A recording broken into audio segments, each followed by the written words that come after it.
حضرات، اسلام نے بیٹی کے درجے کو بہت بلند کیا ہے، بیٹی کے رتبے کو بہت بلند کیا ہے۔ اسلام کی نظر میں بیٹی بہت قیمتی متاع ہے، اسلام کی نظر میں بیٹی ایک دولت ہے، اسلام کی نظر میں بیٹی ایک سرمایہ ہے۔ اسلام کیا کہتا ہے؟ کہا بیٹیاں یہ تمہاری آخرت کا سرمایہ ہے، بیٹیاں یہ تمہارے لیے جنت کا ٹکٹ ہے، بیٹیاں یہ تمہارے لیے نارے جہنم سے پردہ ہے، نارے جہنم سے بچاؤ کا ذریعہ ہے، بیٹیاں یہ اللہ کی رضامندی پانے کا ذریعہ ہے، اور بیٹیاں کہا کہ جنت میں لے کر بھی جائیں گی اور جنت میں تمہیں اعلیٰ مراتب میں فائز کریں گی، بیٹیوں کے سبب جنت کے اعلیٰ درجات تمہیں ملیں گے۔ احادیث پڑھیے، پیارے نبی صلی اللہ علیہ وسلم فرماتے ہیں، عوف بن مالک رضی اللہ عنہ راوی ہیں، طبرانی کی روایت ہے، پیارے نبی صلی اللہ علیہ وسلم فرماتے ہیں، جس باپ کو اللہ 3 بیٹیاں دے دے، جس باپ کو اللہ 3 بیٹیاں دے دے، وہ ان 3 بیٹیوں پہ خرچ کرے، کن لہ حجابا من النار، یہ بیٹیاں نارے جہنم سے حجاب بن جائیں گی، آڑ بن جائیں گی، پردہ بن جائیں گی، جو ایسے ماں باپ کو نارے جہنم میں جانے سے روکیں گی۔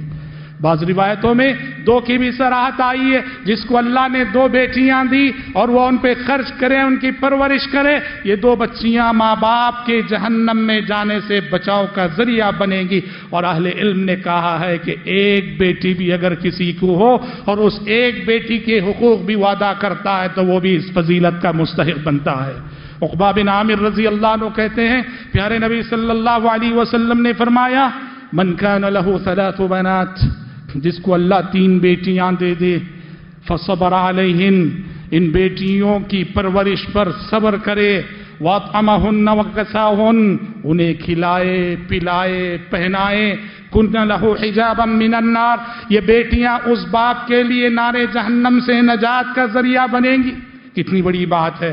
ابن عباس راوی ہیں، ابن ماجہ کی روایت ہے، پیارے نبی فرماتے ہیں، جس شخص کو اللہ 2 بیٹیاں دے دے، جس شخص کو اللہ 2 بیٹیاں دے دے، جو ان کے ساتھ حسن سلوک کرے، وہ دونوں بیٹیاں اس باپ کو جنت الفردوس میں لے کے چلی جائیں گی۔ انس بن مالک رضی اللہ عنہ راوی ہیں، صحیح مسلم کی روایت ہے، پیارے نبی فرماتے ہیں، جو شخص 2 بیٹیوں کی پرورش کرے، 2 بیٹیوں کی پرورش کرے، یہاں تک کہ وہ بالغ ہو جائیں، بلوغت کو پہنچ جائیں، تو میں اور ایسا باپ جنت الفردوس میں اتنا قریب رہیں گے۔ میں اور وہ باپ جو 2 بیٹیوں کی پرورش کرے، وہ جنت الفردوس میں ہم دونوں یوں رہیں گے۔ یعنی پیارے نبی کی صحبت، پیارے نبی کی رفاقت اس باپ کو نصیب ہوگی جو باپ کے بیٹی کو ایک نعمت سمجھ کے اس کی پرورش کرتا ہو اور اس کے حقوق ادا کرتا ہو۔ اسلام نے بیٹیوں کے درجے کو اتنا بلند کیا، آپ دیکھو معاشرے کی سوچ کیسی بدلی۔ جو معاشرہ عرب کا بچیوں کو زندہ دفن کرتا تھا، پیارے نبی نے جب ایسی تعلیمات دیں، ایسی خوشخبریاں سنائیں، سوچ کیسی بدلی۔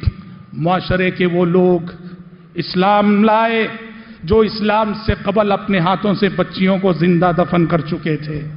صحابہ میں سے بعض ایسے تھے جو اسلام سے قبل اپنی بچیوں کو زندہ دفن کر چکے تھے۔ جب وہ مسلمان ہوئے، اسلام لائے، بیٹی کی اہمیت سنی، بیٹی کی عظمت کے یہ سبق سنے، بیٹی کے سلسلے میں یہ فضیلتیں سنی، اپنی غلطی کا شدید احساس ہوا۔ اب انہوں نے تدارک کرنا چاہا کہ جو درندگی ہم سے ہو چکی، اب اسلام نے جو انسانیت سکھائی ہے، اس انسانیت کو سیکھنے کے بعد زمانے جاہلیت میں ہم سے جو درندگی ہوئی اس کا کفارہ ہم کیسے ادا کریں۔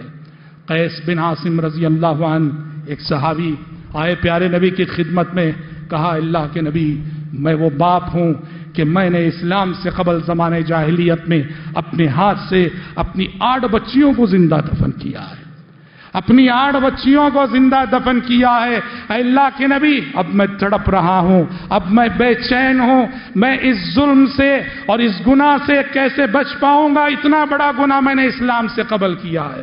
پیارے نبی نے کہا کہ قیس جاؤ، 8 بچیوں کو تم نے زندہ دفن کیا، کہا کہ 8 غلام آزاد کرو، 8 غلام آزاد کرو۔ حضرت قیس بن عاصم نے کہا کہ اللہ کے نبی اتنی سکت نہیں ہے، غلام بہت قیمتی متاع ہے، کہا کہ 8 غلام آزاد کروں، اتنی سکت اور استطاعت نہیں ہے۔ پیارے نبی نے کہا اگر 8 غلام آزاد نہیں کر سکتے تو ایسا کرو کہ 8 اونٹ ذبح کر کے صدقہ کرو۔ چنانچہ انہوں نے ان 8 بچیوں کے بدلے 8 اونٹ ذبح کیے، نحر کی اور 8 اونٹوں کا صدقہ کیا۔